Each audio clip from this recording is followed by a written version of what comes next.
You're going to judge me, but it's fine. I'm used to that. Always. Welcome to 5-3 Podcast. I'm Doria, joined by my former coworker turned co-host, Brittany. Hi. Hey, Brittany. What's new with you? And hey, it's episode 4. We just beat out like 90%. I read 90% of podcasts do not make it to episode 4. So we have beat out 90% of the podcasts this year that will attempt to podcast. I love this for us. I also know there is no way we weren't going to make it to 4 because I know you. Yay. True. But look at that. We're in the top 10% already. Crush. I like those. I love those metrics for us. That's Me too. Highlight of my week. Same. Better than going to the vet 3 times for my dog's butt. So this is nice. This is a win. A win for a Wednesday. I can see how that would feel like a win in comparison. Yeah. I've had a week as well. 2025, I almost said 2024. 2025 has been a year, I feel like, for a lot of people, and I don't see it stopping anytime soon. So is it just riding it out? Or did January feel like it was a year long? And February feels like it was gone in the blink of an eye, except the last 3 days. I feel like this last week is just really squeezing it out of some of us. Yeah. No, I agree. January felt forever long. And I think part of it is it's like post-holiday hangover, right? And then February is such a short month, but for whatever reason, it is just bringing the struggle for everyone for so many reasons. World is on fire. I feel like February is supposed to be nicer to us, though, technically, because it's a short month and we're short people.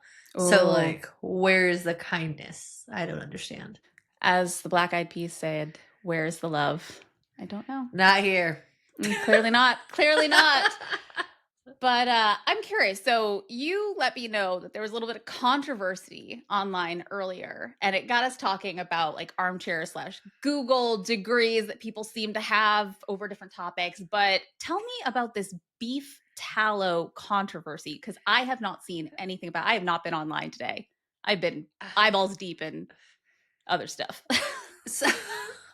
So beef tallow is basically rendered beef fat. Mm-hmm. And I don't know how. I don't know why, but I've been getting a lot of beef tallow content the last few weeks, and I'm like, cool.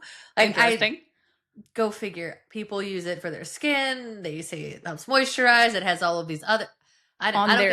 Okay, so I knew that it was used in different diets. Especially, I had a friend who did bodybuilding from a very young age, cooked with it, all of that. I'm sorry, people are now using it for skincare. Yeah, it's a thing. And so the video I was mentioning to you earlier was a doctor, board certified surgeon, works in plastic surgery, deals with all sorts of aesthetic things. That's her cup of tea. That is her space. And she just made a quick little video going over some myths about it, how some of the nutrients it has are too big for your skin to absorb. That's why other serums are so watery, so thin they have to be able to get through those different barriers. Not to mention the comedogenic scale that tells you whether or not something will clog your pores, but okay. It is what it is. She basically said it was the equivalent of Vaseline. And sure, it'll lock in moisture, but that's about all it's going to be able to do, which fair. And that was it. She kind of went down the list of nope, it's not going to do these other things. Here's the science behind it. Here's the why. Very logical. Oh, man. If there's one thing you don't do, though, you do not offend the trad wife influencers. She had to turn her comments off. Can I tell you, I just learned what trad wife stands for. I had to ask my oldest because I was like, what does this mean? And he told me, but now I know. It's a thing. And to be fair, there is nothing wrong with wanting to be a stay-at-home mom, a trad, sure. You do you. That does not affect me in any way. No. But what was killing me is the fact that they were calling out this doctor saying she had no idea what she was talking about. She was wrong. And they were ponying up and trying to destroy this doctor and saying she knew absolutely nothing. One woman told her to stay in her lane. Isn't that her? Isn't that exactly what she's doing? I was dying as I'm going through these comments. I'm like, are these real people? I thought they were bots. They had to be bots. Yeah. Nope. And I mean, for some of them, I am not surprised. They don't believe in science. Go figure. Yeah. But at the same time, I was just blown away. And then it just kind of brought me to this whole realization where I work in a field where we deal with misinformation. Yes. Dealing with constant on the internet. I'm very familiar with this stuff. And there's just so much misinformation out there. But regardless of if something is incorrect, if people don't agree with it, they'll destroy it regardless of whether or not it's factual, because it's confirmation bias, or the opposite technically, right? Took the words out of my mouth. I was just going to say there should be a course in high school called confirmation bias, where it teaches critical thinking and how to avoid confirmation bias, especially because these generations, much like these people, are getting their information from unverified, uneducated sources. It's anecdotal, it's old wives' tales, it's whatever. And it's exactly that. It's confirmation bias. It's an echo chamber of, we all believe this is true, therefore it's true because we believe it's true. It drives me crazy. I think the other thing is, when you think about these armchair experts who, bless their hearts, took a quiz online and confirmed they had all of these different self-diagnoses. Yeah. I just had a test pop up as like an Instagram ad that was like $99 and will confirm that you have ADHD. Oh, don't get... I was like for $99. Okay. I have to deep breathe through that, because as you know, I have a neurodiverse family. Not just my children, my spouse, but my family as well. And that, the science behind it, the specialization required to really diagnose someone, especially at the neuropsychological level, which should be what you're pursuing. I'm going to get on a soapbox here. If you are pursuing a serious diagnosis that has to do with cognitive functionality or dysfunction, see a neuropsychologist. See the best neuropsychologist. Do not go to one of these diagnostic farms that pump out neuropsychs in a day. Don't go to an online, drop down whatever form and pick a bunch of stuff and have it diagnose you as if it's picking your color, your winter, your spring, your whatever. Go see a specialist. Yeah, I cannot. I do feel like it happens a lot with the younger generations, especially because of their access to this information online. I think that's a big part of it. I have family members who've told me they get all of their news from TikTok, and my first reaction was, why? No. Oh, I can't, when I think about the fact that anyone can say anything. Absolutely. There was that, I think it was on TikTok. I watch all of my TikToks on Instagram, like a grown millennial, right? Yeah. I can't keep up with TikTok. Yeah. But I'm a 40-something woman who literally doesn't say, yeah, absolutely. Yeah, there was a guy who created a video and said that under a new law, whoever pays child support gets to claim the child on their taxes, not whoever has custody of the kid. It's whoever's paying child support. And I saw no less than probably 15 different iterations of this video from people, different backgrounds, different arguments, just getting really worked up and really excited and just telling this story. I had friends who were sharing this video. Oh. And the guy, 2 weeks later, made a new video and literally said, it's not true. I made it up. He had no less than something like 500 people recreate his content and share it. He was tagged countless times. And his whole point was, it's not true. I made it to be funny, and people ran with it. I had a family member send me the video. Oh. I'm like, it's not real. Just because it's on the internet doesn't mean it's true, y'all. No, 100%. I mean, I think we touched on it last week too, a little bit with the whole anglerfish thing. It makes it, which is a very heartbreaking story. But again, the science behind it, right? But people get an idea of something, post about it. And some of these folks do an amazing job with the actual production quality of their videos. I actually saw something recently about an AI doctor who's become viral, not a real doctor, who's spouting all this stuff about different things, and they exposed it. But people see it, they take it as truth. And let's be serious, everyone's into, like we talked about before, micro content. And then they just share it out. And no one thinks, am I doing harm by sharing these things? No, of course not, because they're hearing it from their echo chamber. 100%. Right? Yeah. And I think that's so dangerous, because people who are trusted and reputable take time to vet a lot of these things. But at the same time, if one of your best friends shares something that they didn't get a chance to fully watch, you're probably going to believe it. And that's how that tends to spread. Right. And it's unfortunate. And I mean, it's the world that we live in. I feel like media literacy is another thing that people just really need to get familiar with, right? Agreed. I think people also need to be okay with being wrong if they share something that isn't correct, right? Like we've all done Yep. it. We've all seen something, tried to verify it. Sometimes you can find something that verifies the misinformation and you share it. And then afterwards, like, oh, it's actually a version of the truth, but it's not actually the truth. It's okay to then say, like, hey, I didn't realize I was wrong. That's Yep. it. But I think that people are so hungry for just, again, that confirmation bias, something that's echoing back their own thoughts. I guess kind of related to seeking to understand, right? I've seen the whole trend and online, the whole trend of like coffee with your younger self. It's And so cute. it is cute. Well, okay. Some of them are cute. Some of them are like, Well, when here's the thing, if it's not authentic, it's not cute to me. If you're like, yeah. I would tell my younger self, you're a star. Like, no, doesn't resonate People with need me. to heal their child trauma. But it needs to be authentic. It needs to be authentic. And I feel like some of the ones I've seen have been not, if I'm putting it nicely. Damn. You know what I mean? But I feel like that with a lot of these trends. Like some of them are very authentic and sweet, and some of them it's just like with the sad music behind you and the pictures of yourself crying and like whatever else. I'm like, okay, I don't know how I feel about that one. But what would you say to your younger self if you had coffee with your younger self? Maybe don't stick around for 18 months. Just kidding. Speaking of, if you haven't listened to episode 3, go listen to it so you know what Brittany's talking about. Good one. Yes. 18 months. Hindsight's 2020.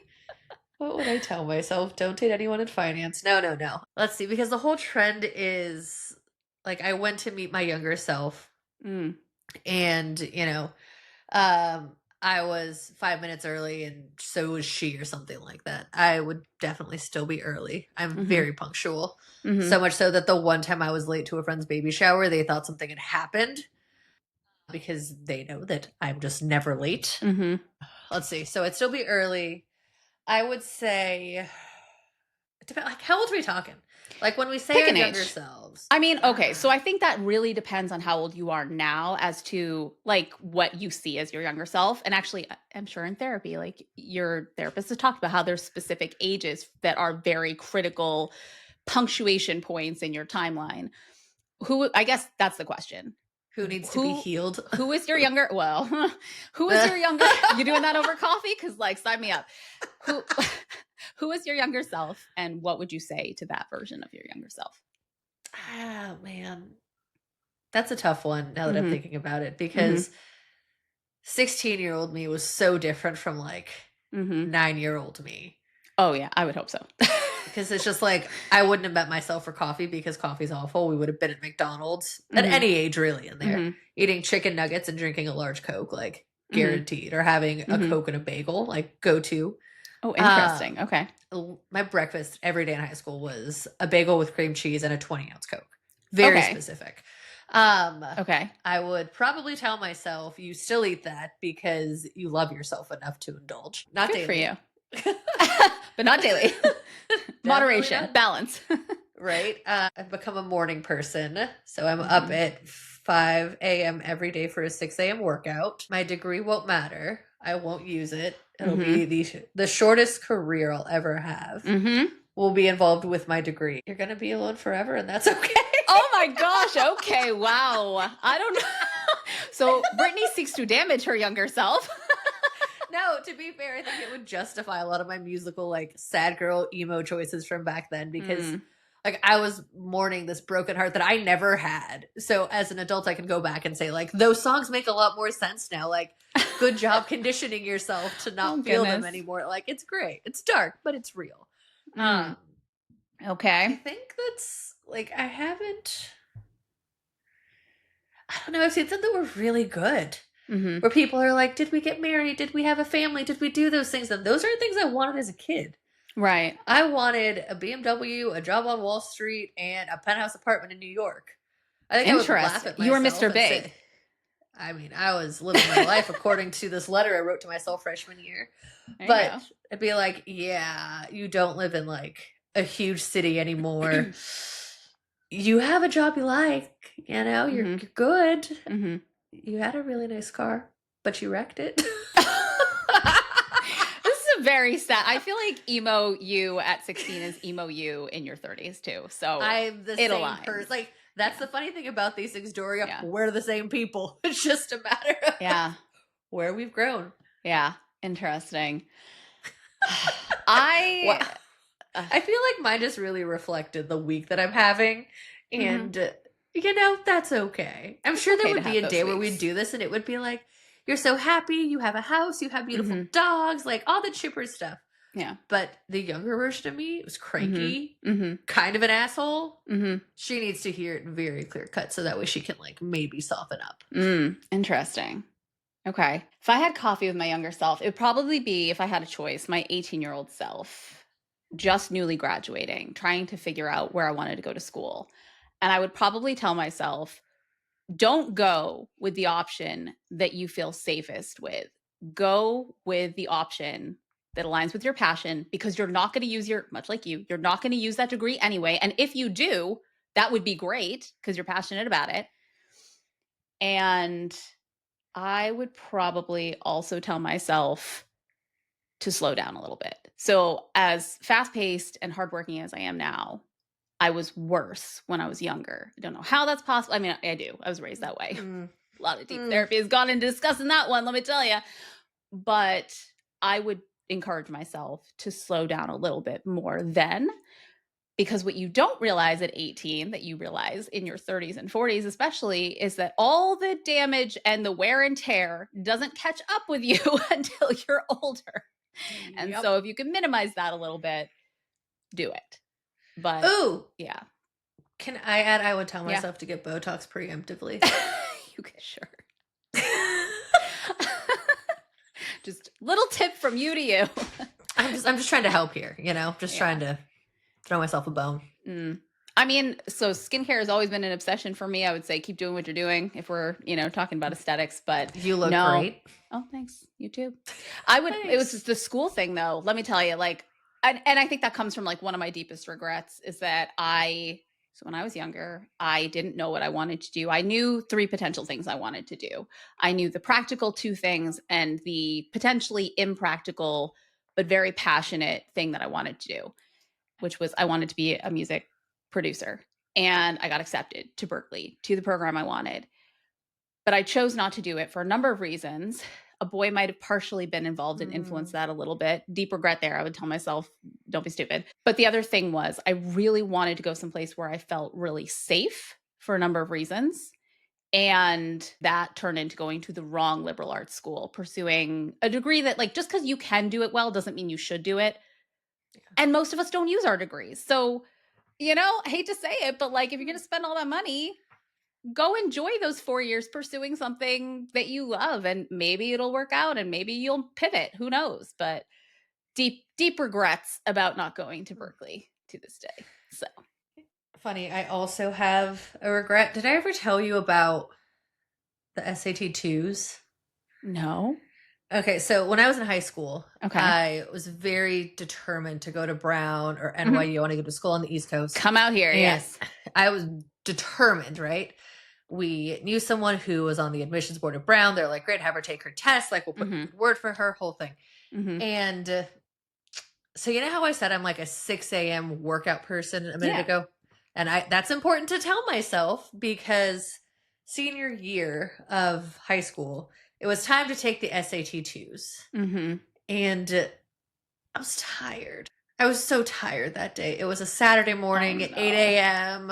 And I signed up to take them at a school that was 20 minutes away because the students were probably better looking and I wanted to find a cute boy during testing. Oh, goodness. It made sense when I booked it. Okay. It was $100 and something to schedule, right? Right, yeah. Morning of the SAT 2s. I wake up. I stretch. Let out a big yawn. And say, the West Coast isn't so bad. Roll over. Went back to bed. Never took them. In a matter of 4 minutes. Yeah. My entire future changed.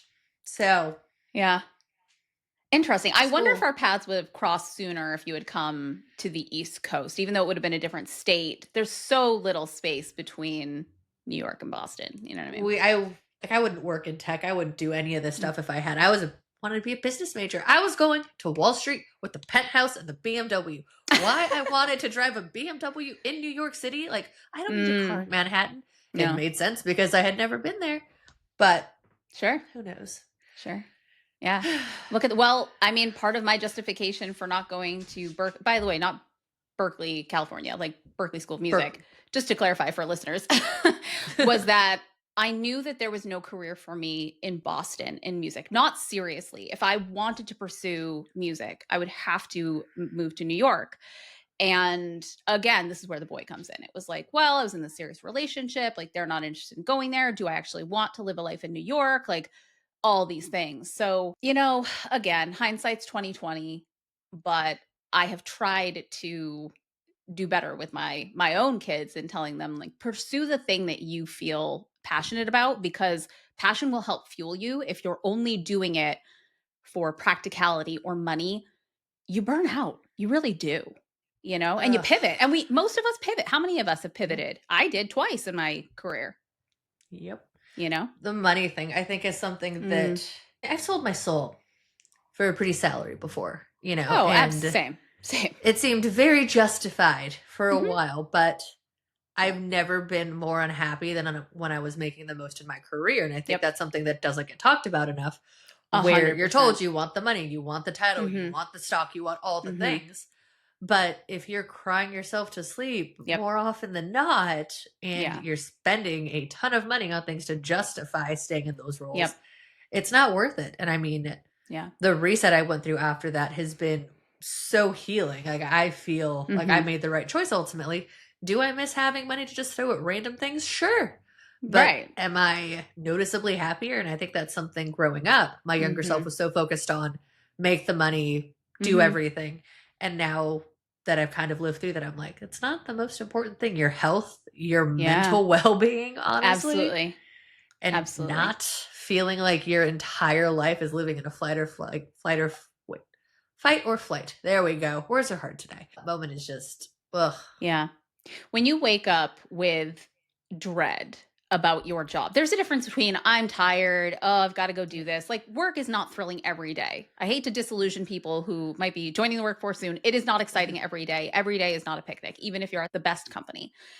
But when you feel actual dread getting up, waking up to go to work every day, when you feel dread on Sunday, not Sunday scaries like, oh, the weekend's over and work is starting, but like actual dread, you know that it's time to make a change. And sometimes it takes a while, as you and I both know, to really come to grips with that and decide what that means for you.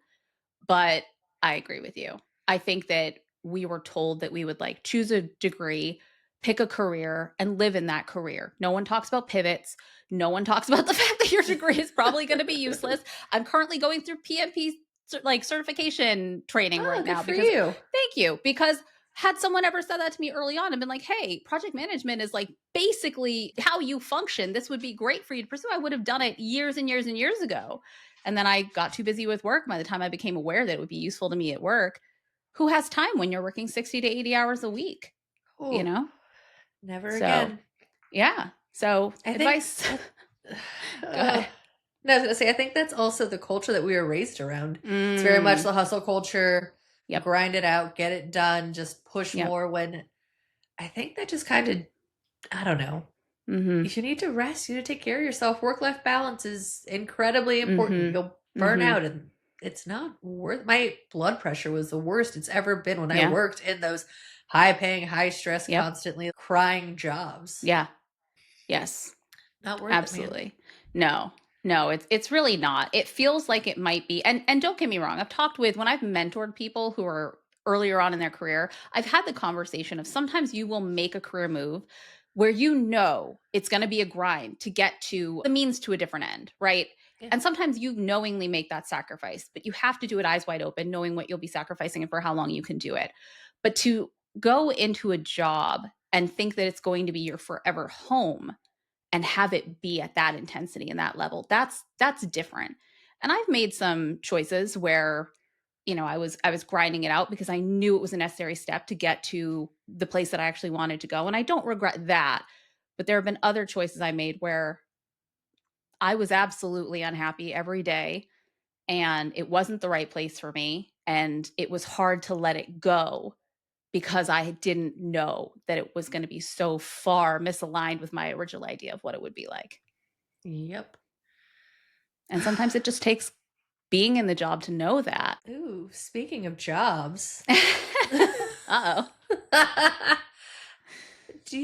Why don't you share some of this stuff on LinkedIn, Doria? It's pretty insightful. Okay. So what Brittany's referring to is the fact that I absolutely despise LinkedIn being used as social media. Now, I'm clearly old. So when LinkedIn came around, it was purely professional.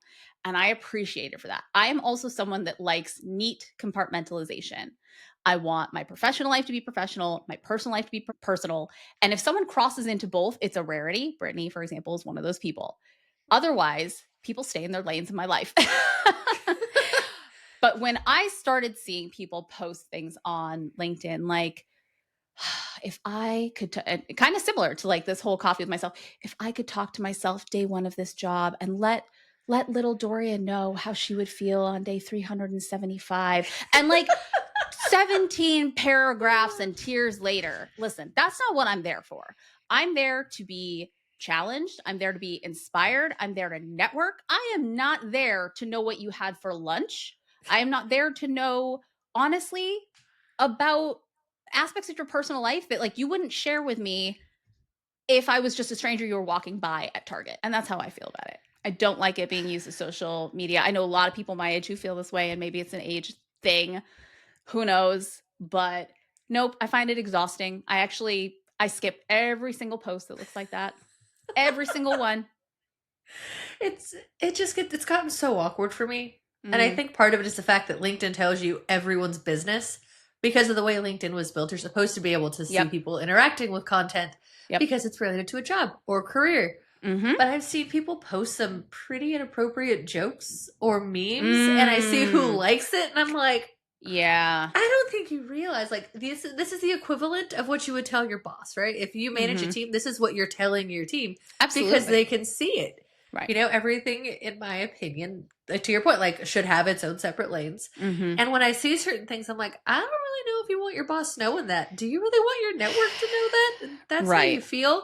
And look, I get that there's a component around bringing your whole self to work, but some of the things I've seen, I'm like, oh, that's you really a little out there. Bring your whole self to, like, do you think Absolutely people not. should? Okay, Hell no. because I don't no. think you should. I think that, okay, so if you are expecting work to fulfill an emotional component for you or be an emotional support for you, you're looking in the wrong place. You're asking something of 100%. people that should not be. And I think you and I, as people leaders, have dealt with that, right? Where you have a direct report, or you even have someone that you report to who relies on you for emotional support. And that's not appropriate for a number of reasons. I'm not qualified to give you that, but it's, it feels very attention grabby to me on LinkedIn. Doria, I'm confused. Actually, I want to clarify something, and I think it's pretty important that we do this. Yes. Are you trying to say that people's coworkers, managers, peers aren't all one big happy family? I don't understand. I know it's controversial, but no, I do not think your company is your family.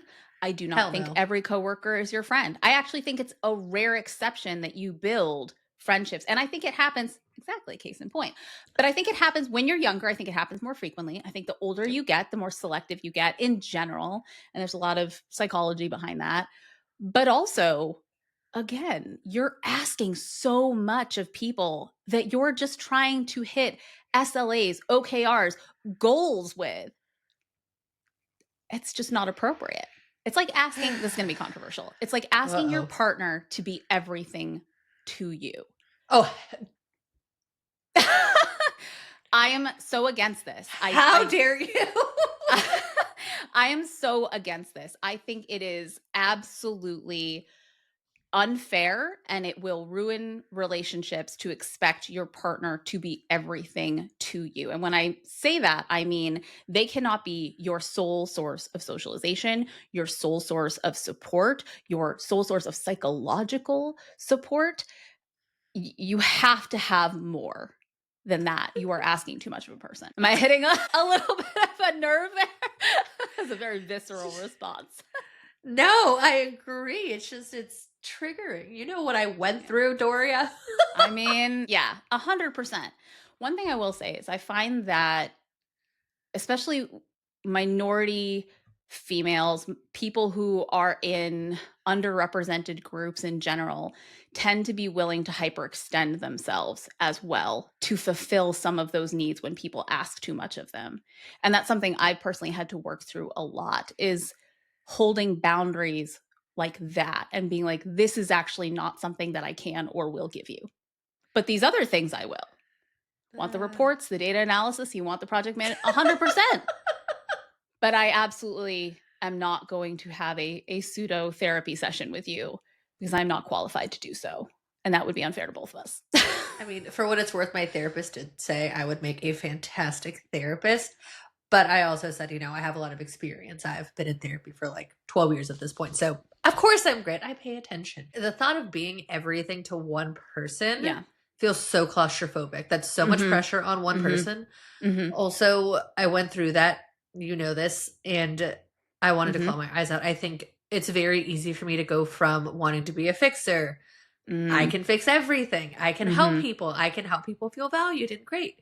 Right. To very quickly hitting a point where I just burn out and I'm like, I can't do this. Right. And then I'm dealing with messages and tears and so many emotions. And it's just, it's not fair, right? Yeah. It's not fair to anyone involved. Agreed, in that. Yeah. In case people haven't caught on, I am clearly an avoidant attachment style. I just don't want to deal with it. I thought I was secure. My therapist told me otherwise. Surprise. But it's not our responsibility to be everything to everyone because there's nothing left for us, right? Like if you give everything away, you got nothing. And when it comes to work, they get certain aspects of me. I get to be super cheesy. I get to be funny. They get to hear my thoughts on Panera and Taco Bell. Like I can do that. But when it comes to aspects of my personal life, what makes me who I am, my trauma. Yeah. Like that is part of my whole self. That's why I do certain things that I do, right? They don't need to know that. They don't need to know those parts of my life, nor do I want them to. It makes people really uncomfortable.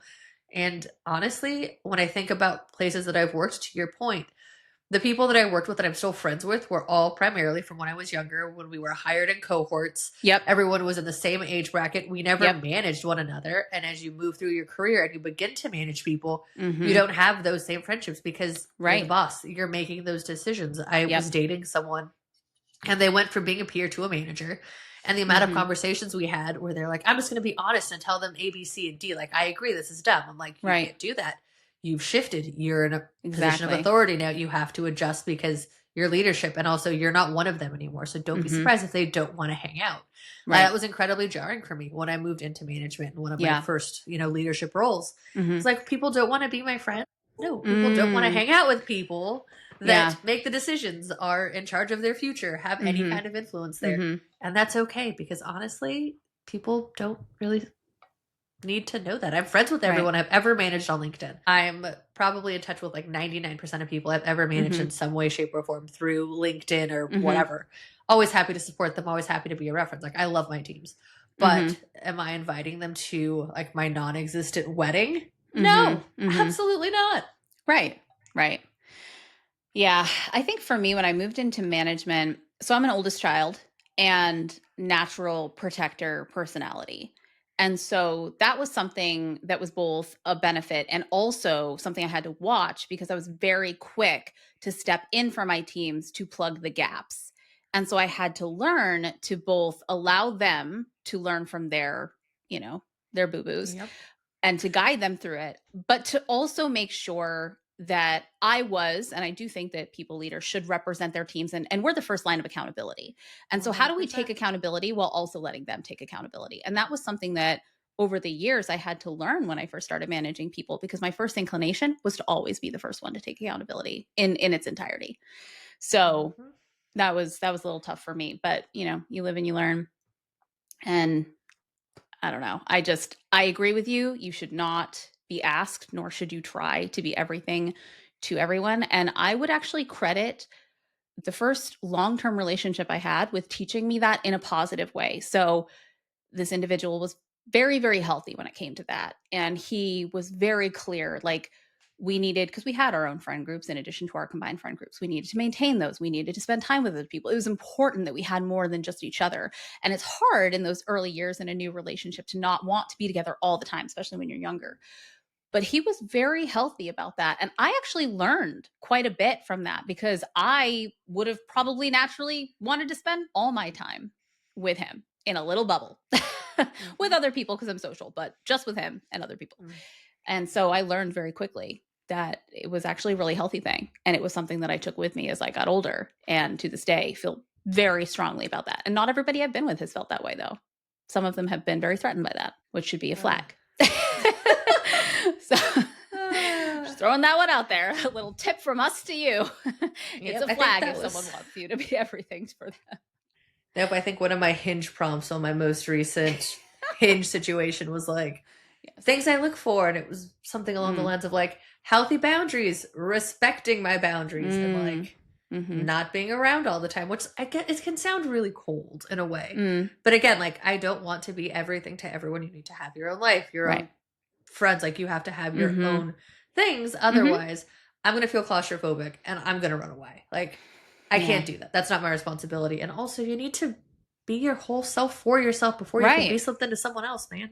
Absolutely. How can you grow otherwise? Otherwise, someone else is always challenging. And I do think you should challenge your partner to grow. At least for me, it's very fulfilling to be in a relationship where you challenge each other. But if that's the only place that you're getting any sort of motivation to grow and to thrive, that's exhausting for the other person. It's not going to feel good to you long term. There has to be some sort of balance, you know? So, I mean, hey, hindsight's 2020. Looking back, it's a lot easier to see where you've done well, and then also maybe taken some missteps in all these things, which is why I think that's what I'm looking for. And to circle back to it, the coffee with your younger self, that's what I'm looking for when people get real about it. And they're like, hey, you're doing okay. This thing that you're going through, or this thing you're trying to do, like, you did it, or you try to do it, or maybe it didn't work out for you, but something else happened, or whatever the case is. But what I can't do is the highly stylized, sepia filtered, sad music, quick clips of crying and laughing, like almost manically. I can't do it with a voiceover. And you've seen these. You have seen these. I have. I absolutely have. I don't respect it. I'm like, this is just social media trash. You know what I think? What? I think that's content that belongs on LiveJournal. Oh my gosh. Okay. LiveJournal version of Coffee with My Younger Self would have been like everybody's 2-page like thesis on their lives and play by play. Would have been I probably would have just taken screenshots of my old posts and then just responded like, yep, feel the same. Yep, fuck that person. Like, I don't know who I was talking about, but I stand by whoever I was, and I was angry. Gosh. Like, I back me. I support me. You know, I mean, just said you have to be good to yourself, and like, yeah, you should be. You gotta take care of yourself. I would take care of my younger self and say, who are we fighting? I mean, I obviously can't fight a teenager, right? But I would encourage my younger self to do what she had to do. You know, interesting. One day I'll read my LiveJournal articles to you. One day. We should each, gosh, I have to figure out how to get back in I did, when they brought it back and like rejuvenated it, I did get back in. Brought it back. It's never left, Doria. So when they made it very public that they were going to continue supporting it, and it had a resurgence of people being able to recover their accounts. I hadn't touched mine in like probably 15 years. Did you delete yours? Years. Absolutely not. Oh, I was about to say, like, how dare you? Of course not. My younger self must live on in those posts. No. But yeah, sometime we should bring. Oh gosh, I'd have to pick and choose. But we have to bring an excerpt from our young poetic selves. Love that.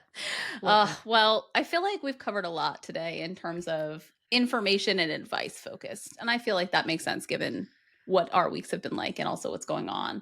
So it's probably a good point for us to wrap up. I don't know what else might come out of our mouths if we continue. Head back to the real world. I'm curious, for the people who did think back, and do the whole Coffee with My Younger Self thing, what is one genuine thing that you would actually say to your younger self? Either telling them what's happened or giving them advice or encouraging them or discouraging them, depending on what you're up to.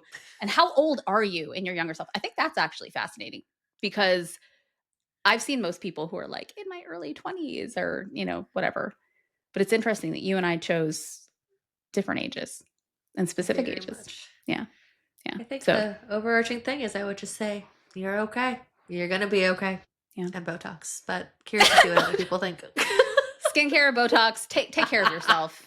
Drink water. Reals. Keep drinking water. So that Nalgene that you now have will become something else. Never let it go. I don't think water bottles existed when I was younger. Like, I'm sure they technically did, but like, first of all, they weren't a thing that they are now. The Gatorade bottle up here had a hold on people. It was the sports Gatorade bottle. Then it turned into Nalgene's. Nalgene's were so big.